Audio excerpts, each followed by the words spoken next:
Okay, mga pamangkings, we're back. Tara, food trip.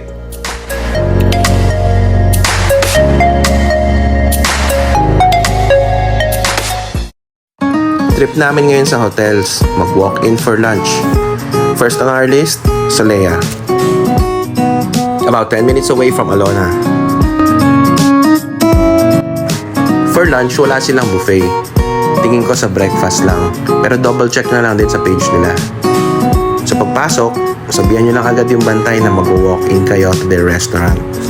Iga-guide naman nila kayo. Pagpasok, makikita rin natin tong big slide coming from the second floor.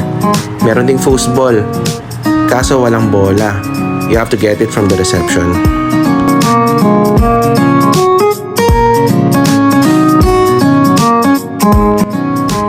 Yung pool nila pwede rin sa day use. Check nyo na lang din sa page nila to know more about the prices.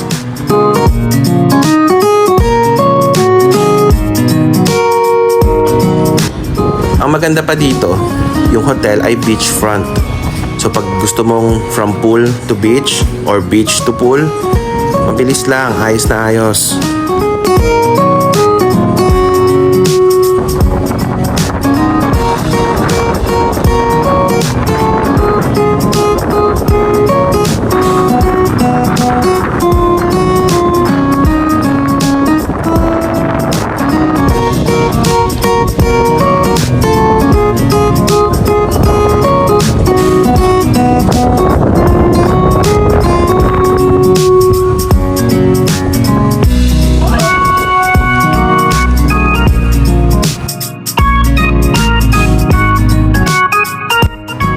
Ito pala name ng resto, Earth All Day Dining.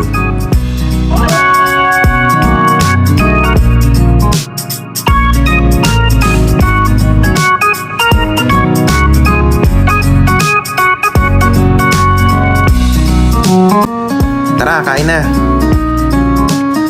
Order kami ng marinara pasta, chicken pork adobo, lumpia, specialty nila, saka yung lechon kawali. Nagulat din kami kasi reasonable yung price at hindi tinipid yung serving. Tapos yung mga staff, approachable at laging nakasmile. After namin kumain, naisipan namin explore yung second floor kung saan nanggagaling yung slide. Mezzanine area pala to. Maraming activities na pwedeng gawin, including billiards. Masarap ding tumambay, maraming upuan at maganda yung view. Presko pa.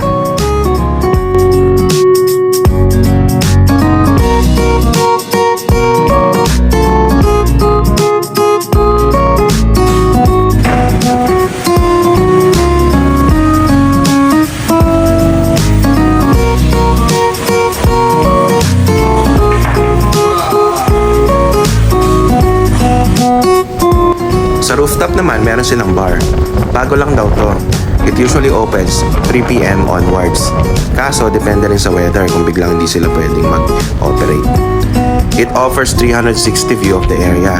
So on this side, kita natin yung mga bahayan, yung lupa, yung mga bundok.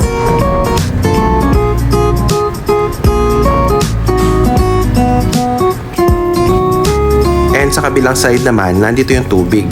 Ito yung dagat, yung beach. Andyan din yung mga boats na gamit sa island hopping.